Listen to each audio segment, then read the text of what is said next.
one thing that we had decided we were going to do when we moved to Omaha was we were going to travel. This was our retirement home, the one that we bought, and we wanted to travel.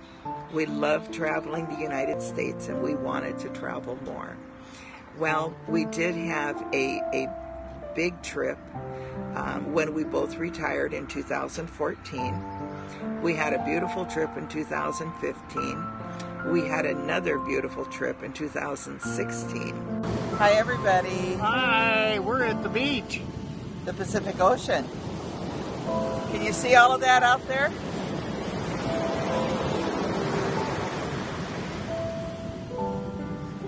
Pretty cool. Love you guys. Bye, love you. Hey, everybody. It's just us again. We're here in Crater Lake, Oregon. Is that one of the most beautiful lakes you have ever seen? Over there in the corner is the island. I know you can't see it very well from right here. Called Wizard Island. Part of the what was left over from when the mountain erupted and fell into the hole. So, pretty cool. Anyway, hope you guys are having fun. We are. Love you guys. Love you. And then he was diagnosed at Christmas time. So that put an end to our travels. We were able to go on short jaunts if we could get enough oxygen to go with us. One time when he was in the hospital, would have been the second time he went into the hospital during his breast cancer journey. He went into AFib, and then they ended up putting him on oxygen. He had never required oxygen before. And they ended up putting him on oxygen. Suddenly he was on oxygen 24 hours a day, 7 days a week. And it was an extensive amount of oxygen. We were told that he would never come home from the hospital considering the amount of oxygen he was on, that he would always have to be transported by ambulance. Well, if you know me and you know my husband, that was probably not going to happen, but he also did not want to stay in the hospital. And I had been a certified nursing assistant several years ago, and so I had some basic knowledge of how I could care for him. All they had to teach me was what to do with the oxygen, and they did. And so they sent us home. Now, we were having oxygen delivered to our home every week. And I don't remember what size the container was, but it stood about 2.5 or 3 feet tall of oxygen, and it was probably about 4.5 inches in diameter. They would deliver 15 of those tanks every week. And he also had a high flow concentrator that he used during the day, and he had a low flow concentrator that he used at night. But that's how bad the oxygen supply was for him. Obviously, that limited us on what we did. A couple of times we did go to a movie and we took the oxygen with us. I suddenly had to buy wheelchairs, which we had never had before. And so we did go ahead and have a couple of wheelchairs. I had bought one with the small wheels, thinking that was going to be enough for us, and it wasn't. So I did have to go and invest in one that had large wheels on the back. If anyone else is ever faced with that predicament, I would definitely recommend the wheelchairs that have the large wheels on the back. It makes moving your loved one much easier. And you can go over pebbles and cracks in a sidewalk without it being a danger to you or your loved one. We were invited to my granddaughter's wedding It was going to be in Florida the end of April while Marlyn was sick. We had made plans to go because she had told us about it in the fall before he was diagnosed. And then as it turned out, it was the end of April. He had been very sick for 4 months already. And I told her I could not come because he could not be left alone. He had developed an unreasonable fear of being alone and also of water. He did not want to shower. He could not stand to have his face or his hair wet.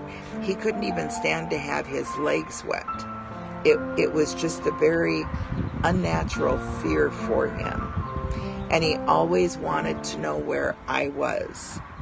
I was making a quilt for him, but he did not want me down in the basement. He wanted to be able to see me. So, thankfully, his children, he's got 5 children, and thankfully his children got hold of me and said they would come over and stay with their dad so I could fly down to Florida and attend my granddaughter's wedding. Between his children and his brother, they took care of him. They fed him. He's not able to get up on his own. He was not able to feed himself. Quite often he needed help toileting. So those were things that I couldn't leave without having someone here with him. And the toileting is something that a lot of people don't want to have to deal with. It's like I told him, I was a CNA. I've seen it all. Nothing bothers me. I was able to care for him, and I feel like I was able to give him good care. I don't think there was ever a doubt in his mind whether or not he had reason to doubt his masculinity. The intimacy was no longer there, but we were both so busy caring for him. I think that took first place. That was the only thing that we thought about. Now, he did have the treatment that he opted to take. As I said before, he had radiation, and he did do chemotherapy. He tried it. His chemotherapy cocktail was a combination of Herceptin, Perjeta, and Taxotere.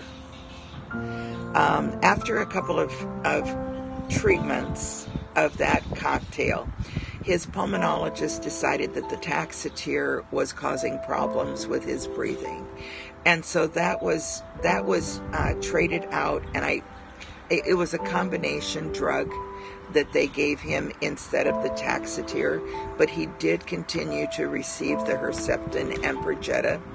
And honestly, I believe he only had that once or twice because he was going downhill so quickly. We were very fortunate. Marlyn was on Medicare. He also had a very good supplemental insurance.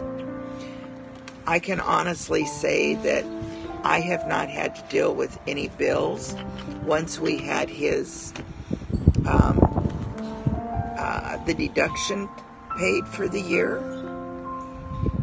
I can only guess how terribly expensive his treatments were, as well as the hospital stays, doctor visits. We had home health care coming in. We had the oxygen that was being delivered.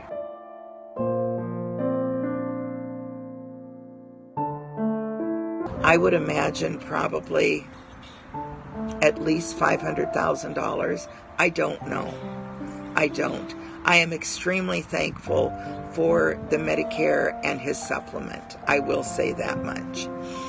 You know, at the time that Marlyn was diagnosed, they said that 1 in every 1,000 men would be diagnosed with male breast cancer. That has changed. Now they are saying 1 in every 833 men. So I don't know if the reason they are saying that there are more men is because of awareness, because we are working so hard to get awareness out to men. And if they find a lump, they don't just sit idly by and think everything is okay. They might actually go and see a doctor. I don't know if that is the reason that the percentages have increased for male breast cancer, but they have. When they talk about risk factors, you often hear people say that it is age, that only the older men will get breast cancer, and quite honestly, the American Cancer Society says the average age is 68. I did a non-formal survey on Facebook about a month ago. I had 40 men respond that had breast cancer. The average age was 53. That's 15 years difference. We have men that are 24, 36, 38. I had one gentleman that found his lump at age 17. And he was still in school. But the doctor told him it was just calcium and not to worry about it. Well, 7 years later, he went in and saw a different doctor, and it was, in fact, male breast cancer. And he is, he was a teenager when he found it. So it's any age. It does not have to be an older man that finds this.